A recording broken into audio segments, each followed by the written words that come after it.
انہوں نے کہا کہ گھر میں تو ایسا کوئی خاص چیز نہیں ہے، لیکن 2 چیزیں ہیں، ایک پیالہ اور ایک چادر۔ اللہ کے رسول صلی اللہ علیہ وسلم نے ان انصاری صحابی سے کہا کہ جاؤ گھر پر اور وہ جو ہے پیالہ اور چادر لے آؤ۔ وہ انصاری اپنے گھر پر گئے اور چادر اور پیالہ لا کر حضور صلی اللہ علیہ وسلم کی خدمت میں پیش کیا۔ حضور صلی اللہ علیہ وسلم صحابہ کرام کے درمیان تھے۔ اللہ کے رسول نے اپنے صحابیوں کو پوچھا کہ کون ہے جو ان 2 چیزوں کو خریدے گا؟ تو ایک صحابی نے کہا کہ میں 1 درہم میں ان دونوں چیزوں کو خریدوں گا۔ اللہ کے رسول نے پھر دوسرے صحابہ سے مخاطب ہوئے کہ کوئی ہے جو 1 درہم سے زیادہ دے؟ تو دوسرے صحابی کھڑے ہوئے اور انہوں نے 2 درہم کی پیشکش کی۔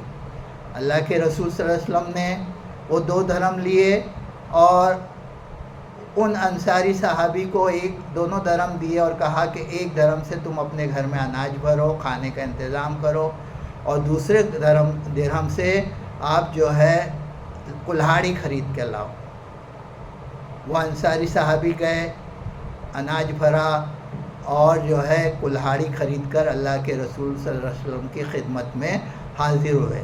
اللہ کے رسول صلی اللہ علیہ وسلم نے اس کلہاڑی میں اپنے رحمت بھرے ہاتھوں سے لکڑی کا دستہ لگایا اور صحابی کو حکم دیا کہ اب جو ہے تم جنگل جاؤ، جنگل سے لکڑیاں کاٹو، لکڑیاں کاٹ کر بازار میں فروخت کرو، اور 15 دن کے بعد میرے پاس دوبارہ آنا۔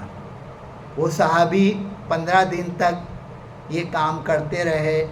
پھر جو ہے 15 دن کے بعد اللہ کے رسول صلی اللہ تعالیٰ علیہ وسلم کی خدمت میں حاضر ہوئے اور اللہ کے رسول سے کہا کہ ان 15 دنوں میں نے گھر کا گزارا کرتے ہوئے 10 درہم جمع کر لیے ہیں۔ تو دیکھا آپ نے، یہ جو ہے تجارت کی اور کام کی برکت ہے، محنت کی عظمت ہے۔ تو اللہ کے رسول صلی اللہ علیہ وسلم نے اس صحابی کو گھر میں جو چیزیں تھیں وہ تمام چیزیں ان کو بیچنے بول دی۔ اور اگر ہم آج کے فقیروں بھکاریوں کو دیکھیں گے تو ان کے گھر میں کئی چیزیں ہوں گی جو وہ بیچ کر اپنا گزارا کر سکتے ہیں، لیکن وہ ایسا نہیں کریں گے کیونکہ ان کو آسانی سے پیسہ مل جاتا ہے، تو کون محنت کرے گا؟ اور جو ہے وہ نسلوں سے ان کے ادھر ایسا چلا آ رہا ہے۔ ان کو پوچھے کہ کب سے پیشہ شروع کیے تو بولیں گے ہمارے باپ دادا بھی یہی کرتے تھے۔ تو اب ہمیں چاہیے کہ ہم جو ہے ان بھکاریوں کو پیسے بالکل نہ دیں، اور جو ہے صدقہ کرنا، خیرات کرنا، یہ بہت بڑی نیکی ہے۔ جگہ جگہ جو ہے اللہ کے رسول صلی اللہ علیہ وسلم نے اس کی ترغیب دی ہے۔ تو ہمیں صدقہ اور خیرات کرنے کے لیے اپنے آس پڑوس میں، اپنے رشتہ داروں میں ایسے لوگوں کو ڈھونڈنا ہے، ایسے سفید پوش لوگوں کو جن کی ماہانہ آمدنی کم ہے اور جو ہے اپنی عزت نفس کی وجہ سے وہ کسی کے سامنے ہاتھ نہیں پھیلاتے۔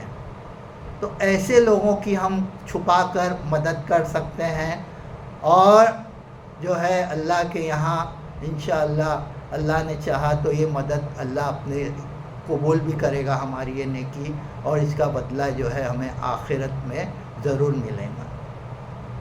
اور ہمیں چاہیے کہ آج سے ہم تہیہ کر لیں، ارادہ کر لیں کہ ہم یہ جو ہے پیشہ وارانہ بھکاریوں کو بھیک نہیں دیں گے، بلکہ جو ہے وہ اپنے پیسے جمع کر کے مدرسے، دارالعلوم اور مسجدوں کے امام، کسی کے بھی ساتھ جو ہے نفلی صدقہ دے کر اس کی مدد کر سکتے ہیں، اور جو ہے وہ اپنا گزارا جو ہے اچھے طور پہ کریں گے اور اپنے کام کو بہتر طور پر انجام دے پائیں گے۔ امید ہے میری باتیں جو ہے سمجھ میں آئی ہوگی۔ ہم سب کے لیے اللہ حامی و ناصر ہو۔ اللہ حافظ۔